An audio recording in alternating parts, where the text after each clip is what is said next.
हर डर की एक कहानी होती है। सुनिए, हॉरर हिंदी हब पर। मुंबई, वो शहर जहां लोग आंखों में सपने बसाते हैं। दिन की रोशनी और रात की चकाचौंध हमेशा इस शहर को जिंदा रखती है। पर इस रोशनी और चकाचौंध के पीछे छिपे हैं कई राज, जिनको किसी ने जानने की कोशिश नहीं की, क्योंकि जिंदगी यहां चलती नहीं, दौड़ती है। शायद यही कारण था कि उन लोगों ने अपनी जिंदगी में हो रही अजीबो-गरीब घटनाओं के पीछे कभी झांकने की कोशिश नहीं की। आज की ये कहानी प्रकाश, उसकी गर्लफ्रेंड नंदिनी और भास्कर के साथ हुई घटनाओं पर आधारित है। ये तीनों एक साथ बोरीवली के 2 BHK फ्लैट में रहते थे, जहां शिफ्ट हुए उन्हें सिर्फ 3 महीने ही हुए थे। ये तीनों एक साथ एक ही कॉल सेंटर में काम करते थे, जिंदगी का हर लम्हा एक साथ बिताते। इन तीनों की लाइफ परफेक्ट थी, सिवाय एक अजीब चीज के। हर दिन सुबह जब 3 बजे ये अपनी कॉल सेंटर की ड्यूटी के लिए उठते, तो घर के बाथरूम, किचन या डाइनिंग हॉल की लाइट ऑन पाते। एक ही नतीजा निकलता, और वो ये कि उन तीनों में से किसी ने भी रात को बाथरूम, किचन या डाइनिंग हॉल की लाइट नहीं चलाई थी। इस अजीब घटना की शुरुआत आज से 3 महीने पहले हुई थी, जब उन्होंने इस घर को अपना घर बनाया था।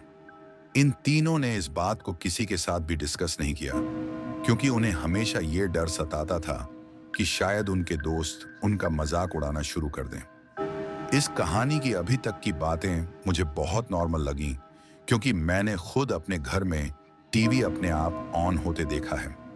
लेकिन अगर हम प्रकाश, नंदिनी और भास्कर की कहानी की बात करें, तो घटनाएं सिर्फ लाइट के ऑन रहने तक सीमित नहीं रहीं, क्योंकि धीरे धीरे एक के बाद एक अजीबो-गरीब घटनाओं ने उनके दिमाग में कई सवाल खड़े कर दिए। इस घटना का जवाब उन तीनों में से किसी के पास नहीं था। शाम करीब 5 बजे ये तीनों अपने काम से लौटते थे, और ठीक 6 बजे घर का काम करने वाली बाई भी पहुंच जाती थी।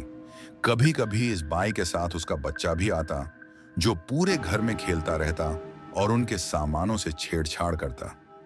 मुंबई शहर में बाई मिलना बहुत मुश्किल है, और शायद इसलिए वो बाई के इस बच्चे के सारे नखरों से परेशान होते हुए भी चुप रहते थे। एक दिन तो हद हो गई।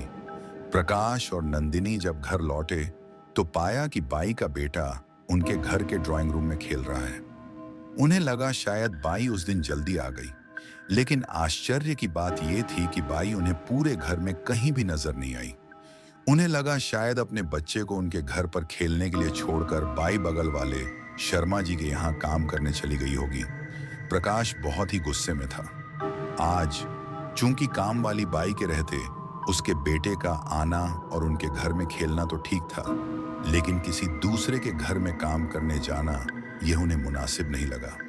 करीब 1 घंटे इंतजार करने के बाद प्रकाश और नंदिनी बगल वाले शर्मा जी के घर गए, बाई के बारे में पता लगाने।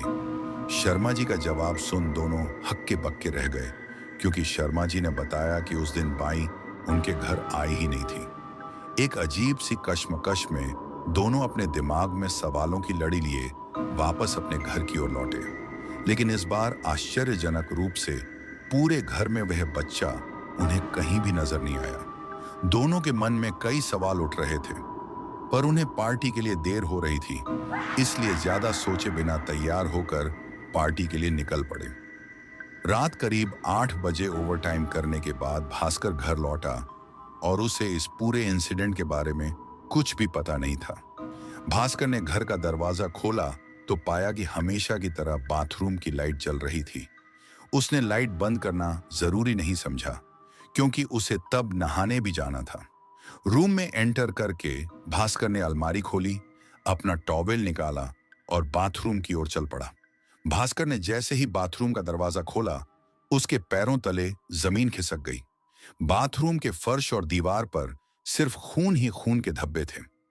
डरे हुए भास्कर ने तुरंत बाथरूम का दरवाजा बंद किया और डर के मारे मेन डोर की ओर भागा। अचानक उसके भागते हुए कदम एक आवाज को सुनकर रुक गए। यह आवाज भास्कर के कमरे से आ रही थी। सहमे हुए कदमों से भास्कर अपने रूम की ओर आगे बढ़ा, और रूम का नजारा देखकर उसे अपनी आंखों पर विश्वास नहीं हो रहा था। भास्कर ने देखा कि बाई का बच्चा उसके बिस्तर पर अपने घुटनों में मुंह छिपाए बैठा था। भास्कर ने उससे पूछा, तुम यहां क्या कर रहे हो? अभी तो तुम यहां नहीं थे। उस बच्चे ने धीरे से अपने घुटनों से मुंह उठाया। उस बच्चे के चेहरे पर एक अजीब सी तेज और होठों पर एक रहस्यमयी मुस्कान थी, मानो जिनमें कई राज समाये हों।